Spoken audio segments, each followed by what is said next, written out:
मस्जिद में घुसकर चुन चुन कर मारेंगे। 24 घंटे के लिए पुलिस को छुट्टी पर भेज दो, हिंदू ताकत दिखा देंगे। अस्सलामु अलैकुम वरहमतुल्लाहि वबरकातुहू। दोस्तान मोहतरम, जैसा कि अभी आपने ये नीतीश राणे का इंटरव्यू देखा, मेरा अजीज दोस्तों, ये इंटरव्यू में अभी आपको पूरा दिखाऊंगा कि किस तरीके से इसने फिर से मुसलमानों के खिलाफ जहर उगला है।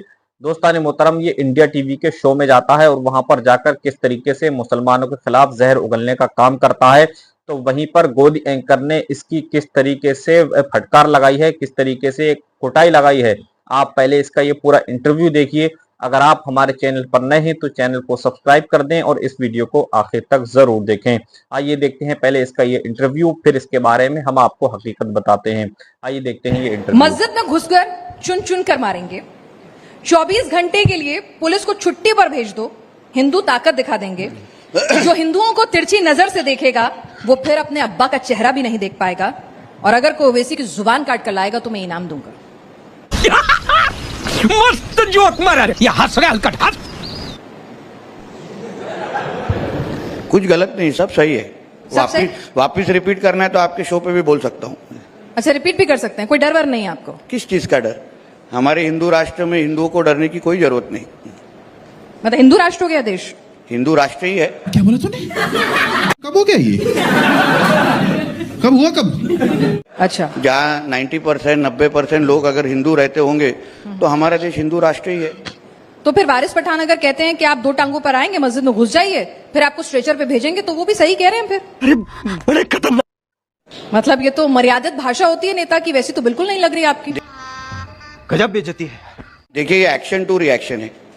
अभी थोड़ी देर पहले अबू आजमी जी भी यही कहकर गए थे, एक्शन पर रिएक्शन है। तो मतलब पुलिस अदालत सब छोड़ दें, एक्शन रिएक्शन ही कर लेते हैं। पुलिस का काम करेगी, मगर एक हिंदू, अगर आप हमारे त्योहारों को हमको मनाने देंगे नहीं, हमारे गणेश चतुर्थी के मिरोनुक या प्रोसेशन पे अगर आप पथराव करेंगे, हमारी मूर्तियां तोड़ेंगे, हमको हमारे त्योहार हो, हमारे अलग अलग तरीके से जो हिंदुओं की जो पूजा पाठ हो, वो हमको अगर आप करने देंगे नहीं। ये सब दोगलापन है, मैं तेरा दोगलापन उतारता हूँ। मुंबई में तो बहुत शानदार गणपति उत्सव होता है, और उस जुलूस पर मुस्लिम समाज के लोग जो हैं पुष्प वर्षा भी करते हैं लालबाग के राजा पर। तो ऐसा तो हर जगह 5 उंगलियां बराबर नहीं होती। वो ठीक करना चाहिए। कैसे ठीक करेंगे? उनको समझाना चाहिए कि ये जो सर्वधर्म समभाव, ये गंगा जमुना तहजीब या तो भाईचारा, ये सब चीज ये हमारे हिंदू राष्ट्र में चलेगा नहीं। हमारे हिंदू राष्ट्र में हिंदुओं का पहला हित देखा जाएगा और उसके बाद बाकी सबको। तो देश संविधान से चलेगा या हिंदुओं के हिसाब से? ये भगवान क्या जुल्म है। तो इसलिए मैंने शुरुआती में आपको कहा ये एक्शन टू रिएक्शन है, उतनी ही बात है। तो उन्होंने जिस दिन आप उनका एक्शन बंद करेंगे, यहाँ से रिएक्शन आना बंद हो जाएगा। नहीं, आप रिएक्शन क्यों दे रहे हैं? आप पुलिस के पास चले जाइए, सरकार में भी तो है। Police law and order maintain कीजिए ना। अच्छा, मेरा वही बोल रहे हैं। भरोसा नहीं है अपने ही लोगों पर, अपनी सरकार पर? अरे बाप रे, ये तो धोती खोल रहा। पुलिस का काम कर रही है, पुलिस वहां एक्शन ले रही है, मगर जिस तरीके से मैं बोल रहा हूँ, एक भी जो ईद की और जो मुहर्रम की जुलूस निकलती है, कभी आपने किसी भी हिंदू को उस तरफ गंदी नजर से देखते हुए देखा है क्या? कभी उसके ऊपर कभी पथराव का एक भी इंसिडेंट आपने इंडिया टीवी पे चलाया है क्या? अगर हम आपके ईद और अलग अलग जुलूस के ऊपर अगर आपको तकलीफ देते नहीं, अगर हम आपके मस्जिद के तरफ गलत नजर से देखते नहीं, तो आप हमारे मंदिर को और हमारे अलग अलग त्योहारों के ऊपर गंदी नजर से क्यों देखते हैं? आप कह रहे हैं कि देश में मुसलमानों के साथ कहीं भी कोई भी हिंदू मिसबिहेव करता ही नहीं, मॉब लिंचिंग होती ही नहीं है, किसी भी मुसलमान के साथ भेदभाव होता ही नहीं है। पिक्चर परफेक्ट सिचुएशन है, बस सारे बेचारे हिंदू ही हैं जो मरे जा रहे हैं। Good question, you are a good question. के ये सवाल कभी आप उनको पूछिए। बस हवा निकल गई। नहीं, मैंने उनको भी पूछा। भाई आप फडणवीस जी को बड़ा पसंद करते हैं, गृह मंत्री हैं, डिप्टी सीएम हैं, उनके ऊपर जिम्मेदारी है लॉ एंड ऑर्डर मेंटेन करने की। देखिए, मैं बार बार कह रहा हूँ, जाके शिकायत लगाएं। मैं आपको बार बार कह रहा हूँ, ये राजनीति की बात नहीं है। मैं किसको पसंद करता हूँ नहीं पसंद करता हूँ, ये उसके लिए स्वयंवर का शो नहीं है। मेरा विषय ऐसा है कि आखिर में यहाँ ये मेरे धर्म की बात हो रही है। मैं हिंदू बन के अगर मैं एक भूमिका ले रहा हूँ तो उसमें कुछ गलत होना नहीं चाहिए। मैं अपने धर्म के लिए बात कर रहा हूँ। राजनीति के जगह पे राजनीति करेंगे ना, मगर आज अगर हिंदू बन के अगर हमारे हिंदुओं के देश में अगर इस तरफ कोई मस्ती कर रहा है तो हम एक्शन टू रिएक्शन जरूर देंगे। रुक, तेरे को बताते तेरी माँ। लेकिन आप एक विधायक भी है ना? तो उसके पहले हिंदू हूँ।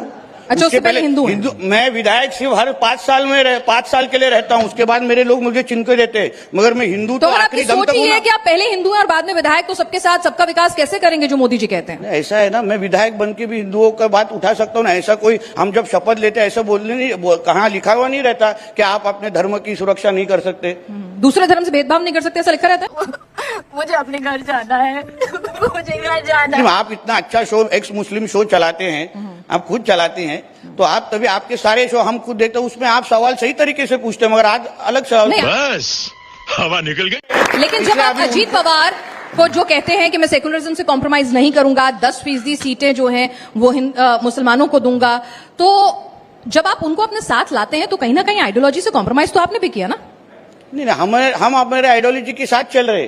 कॉम्प्रोमाइज उनको सोचना है कि करना है कि नहीं। अगर वो करना नहीं चाहते तो हमारे वरिष्ठ उनके साथ बात कर लेंगे, वो मेरा विषय नहीं है उनको समझाना नहीं समझाना। मैं अपने हिंदुत्व की बात कर आप रहा तो हूं। उनको भी धमका रहे हैं, कह रहे हैं जाके शिकायत करनी हो कर दो, मुझे कोई दिक्कत नहीं है। अरे बस कर, रुलाएगा क्या? पीछे ऐसा तो नहीं है कि आपको डर नहीं लगता कि भाई क्या है, स्टेट में भी मेरी ही सरकार है, दिल्ली में भी हमारी सरकार है, डबल इंजन प्रोटेक्शन है? वापिस बोल रहा हूँ, ये कोई राजनीति की बात नहीं है। मेरे धर्म के बारे में अगर कोई गंदी नजर से देखेगा तो बोलने का अधिकार मुझे भी है, आपको भी, और यहाँ बैठे हुए हर एक हिंदू को है। लेकिन अगर हर आदमी, नितेश जी, अपने हाथ में अपने हिसाब से एक्शन का रिएक्शन देने लग जाएगा तो भीड़ तंत्र हो जाएगा। इसीलिए अदालतें हैं, इसीलिए पुलिस स्टेशन हैं, इसीलिए हमारा संविधान है, गाइडलाइंस हैं। तो बात तो सही है। इसलिए जो आप बहुत अच्छी तरह से मुझे समझाने की कोशिश कर रहे हैं, कभी तो उनको सबको साथ में बुलाइए जो सर तन से जुदा के नारे हमारे राज्य में देते हैं, जो पाकिस्तान के झंडे सब जगह लहराते हैं, पाकिस्तान जिंदाबाद बोलते हैं, अल्लाह अकबर के जोर जोर से नारे देते, उनको आप पैलेस्टाइन के झंडे यहाँ दिखाएंगे तो आप उनको जरा जाके समझाइए। जिस दिन वो बंद हो जाएगा ये बंद हो जाएगा। क्या आपको ये भूमिका दी गई है? हाँ, क्या आपकी पार्टी की तरफ से आपको ये भूमिका दी गई है? इस सज्जन को क्या तकलीफ है भाई? ये तो हमारी ठीक है, आप फायर ब्रांड जो बोलिए, आपको पूरी बैकिंग है। और नहीं, मेरे ऊपर अभी 34 FIR हो गया। इस तरीके की बैकिंग हर किसी को ना मिले। पर एक्शन तो नहीं हो रहा ना? ये बिक गई है गवर्नमेंट, अब गवर्नमेंट में कुछ नहीं है। दोस्तान मोहतरमा, आपने ये इसका इंटरव्यू देखा। मेरा चीज दोस्तों, जैसा कि इसने पिछले दिनों मुसलमानों के खिलाफ जहर उगला था, वैसे ही ये इस तरीके से मुसलमानों के खिलाफ जहर उगलने का काम कर रहा है। उसकी वजह यह है कि महाराष्ट्र के अंदर इलेक्शन है और ये अपने इलेक्शन को में वोटों को पोलराइज करने के लिए इस तरीके से बयान देता है। मेरा चीज दोस्तों, उम्मीद है कि आप वीडियो देखकर समझ गए होंगे। मिलते हैं इंशाल्लाह आने वाले अपडेट के साथ। अस्सलामु अलैकुम वरहमतुल्लाहि वबरकातुहू।